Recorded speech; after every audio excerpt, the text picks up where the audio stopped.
Okay, shape A is drawn on 1 centimetre square grid. What is the mathematical name of shape A? And we've got to choose from these words in the box. Looking at it, well, you might just be guessing at the start what this is, but it's not a four-sided shape. Okay, and all of these parallelogram, well, a parallelogram and a trapezium are four-sided shapes, so straight away we can get rid of those. It's not a quadrilateral. So how many sides has it got? Let's count them up. We've got 1, 2, 3, 4, 5. We've got 5 sides. So a 5-sided shape is pentagon. Okay, remember that pent means 5. Think about a pentagram, which is 5 pointed star. So that's our number from the list. If it had 6 sides, it'd be a hexagon. It's not. It's got 5 sides. Okay, we are asked for the area of shape A. Now don't just be tempted to go, right, 3 times 3 is 6 and that's my area, because you have to times the sides. That would only work for a rectangle.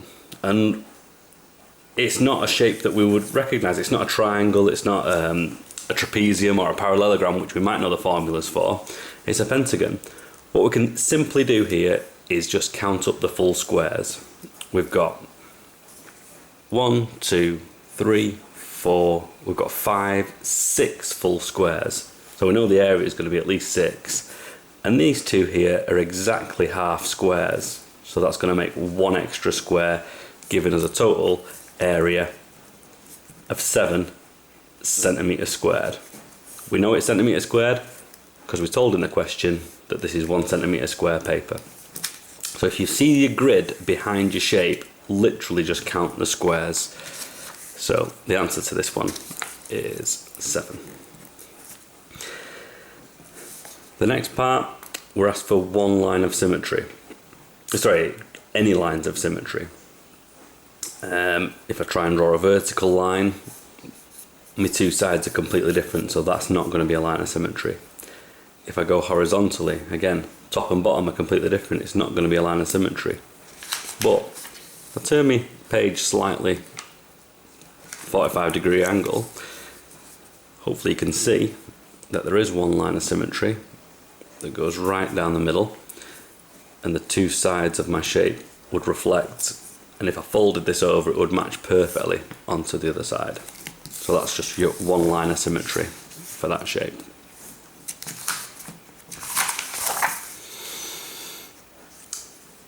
Now we're asked to draw an enlargement with a scale factor of 2. So scale factor 2 just means that every side is exactly twice as big. So looking at the original shape, which is the same as this one down here, if this side's 3, my new side is going to be twice that, it's going to be 6. This bottom edge is 3, my new edge is going to be twice that, it's going to be 6. So I know I'm going to have a 6 by 6. Let's just draw that first of all. Doesn't matter where we draw it here, because we've not got a centre of enlargement.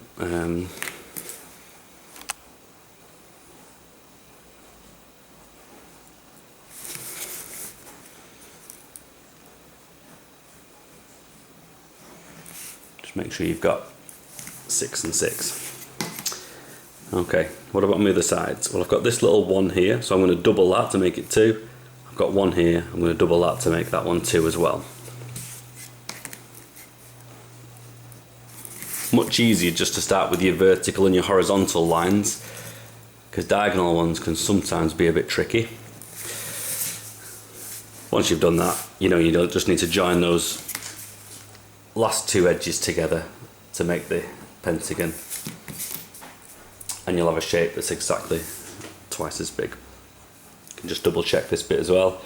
This is 1, 2, 3, 4 diagonals compared to the original one, which was 1, 2 diagonals.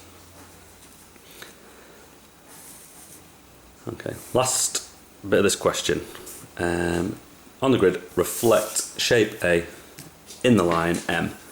So we've got our line M, got shape A. It's going to be a reflection. Every single point on this shape is going to be the same distance away from this line on the other side. So for instance, these 2 points here, they're 1 square away.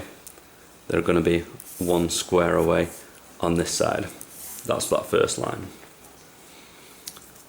This corner here, we've got 1, 2, 3, 4.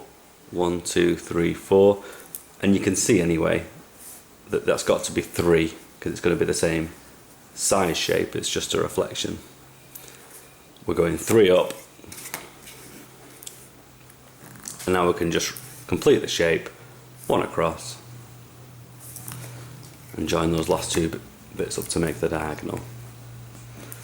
Stand back, have a look at it. Does it look perfectly symmetrical? Yes, it does. You've got the right answer.